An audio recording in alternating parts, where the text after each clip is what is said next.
रक्षाबंधन के मौके पर मुजफ्फरपुर के बस स्टैंड से जब 1250 किलो नकली पनीर बरामद हुआ तब पुलिस वाले एकदम से चौंक गए। उनको इस बात का अंदाजा भी नहीं था कि रक्षाबंधन में पूर्णिमा के दिन जब लोग वेज खाना खाने के लिए पनीर खरीदने जाएंगे तब जो पनीर उनके थाली में परोसी जाएगी वो नकली पनीर होगी।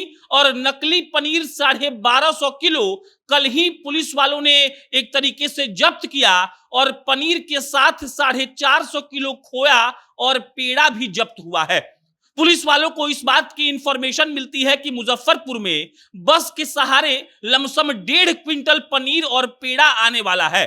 ये पनीर और पेड़ा बिल्कुल नकली था और जो शातिर लोग थे वो रक्षाबंधन के मौके पर इस पनीर को और इस पेड़े को मार्केट में खपा देना चाहते थे। मुजफ्फरपुर पुलिस को इस बात का भनक लगता है और उसके बाद अहियापुर थाना जाती है बैरिया बस स्टैंड में। बैरिया बस स्टैंड जैसे ही पुलिस पहुंचती है उनको दिखता है एकदम से पैक्ड पनीर और उनको इस बात का यकीन हो जाता है कि जो इंफॉर्मेशन उनको दी गई थी वो बिल्कुल सही है। उसके बाद अहियापुर थाना पहले उस पनीर को जब्त करती है, फिर फूड इंस्पेक्टर को फोन करती है। फूड इंस्पेक्टर साहब आते हैं, पनीर की जांच होती है और जांच होते ही मालूम पड़ जाता है कि ये पनीर नकली है। और उसके बाद पेड़ा का और खोया का भी जांच होता है। पूरा जो इसका मोडस ऑपरेंडी था उसका खुलासा अहियापुर थाने के पुलिस वाले करते हैं। और जब आप इस पूरी कहानी को सुनेंगे तो अगली बार पनीर खाने से डर जाएंगे। पूरी कहानी हम आपको बताएंगे, लेकिन उससे पहले नमस्कार स्वीकार करिएगा। मेरा नाम प्रशांत राय है। ये वीडियो रोडवेज ऐप के द्वारा प्रायोजित है। रोडवेज बिहार की एक ऐसी टैक्सी की कंपनी है जो आपको आधे किराए में पूरा बिहार घुमाती है। आपको पटना एयरपोर्ट से बिहार के किसी भी गांव में जाना हो या बिहार के किसी भी गांव से पटना आना हो, आपको प्ले स्टोर पर जाना है, रोडवेज का ऐप डाउनलोड करना है और आप आधे किराए में पूरा बिहार घूम सकते हैं। अब लौटते हैं मुजफ्फरपुर के उस पनीर के कहानी पर। मुजफ्फरपुर के पुलिस को फोन जाता है कि रक्षाबंधन के मौके पर जब लमसम लोग सिर्फ वेज खाना खाना चाहते हैं वहां पर पनीर का एक तरीके से धांधली होने वाला है।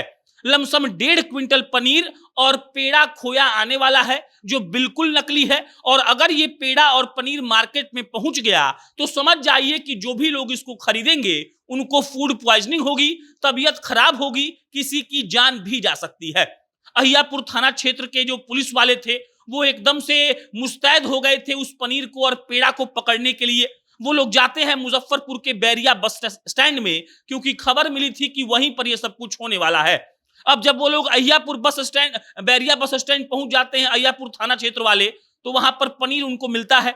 अब जब पनीर मिलता है तब फूड इंस्पेक्टर को बुलाया जाता है। फूड इंस्पेक्टर साहब आते हैं और उसके बाद उस पनीर की पहले जांच कराई जाती है। जब पनीर की जांच हो रही थी तब मालूम पड़ा कि जो सरगना है वो वहां से भाग गया है।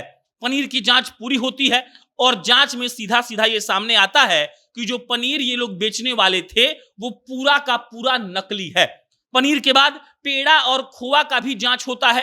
पेड़ा और खोआ भी नकली निकलता है और तब तक 2 आदमी तो भाग गए थे, लेकिन पुलिस वालों ने 2 आदमी को अरेस्ट कर लिया।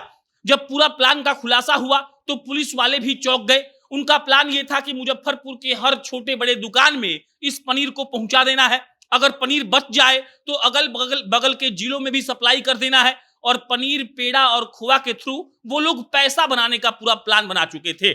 रक्षाबंधन पूर्णिमा के दिन होता है, ये हम सब लोग जानते हैं। और रक्षाबंधन के दिन जो हिंदू परिवार के लोग होते हैं वो वेज खाना खाते हैं और उसी के दिन का फायदा उठाकर ये लोग प्लान बनाए थे। और प्लान में बस इतनी गड़बड़ी हो गई कि किसी मुखबिर ने पुलिस को सूचना दे दी और पुलिस सही समय पर बैरिया बस स्टैंड पहुंच गई।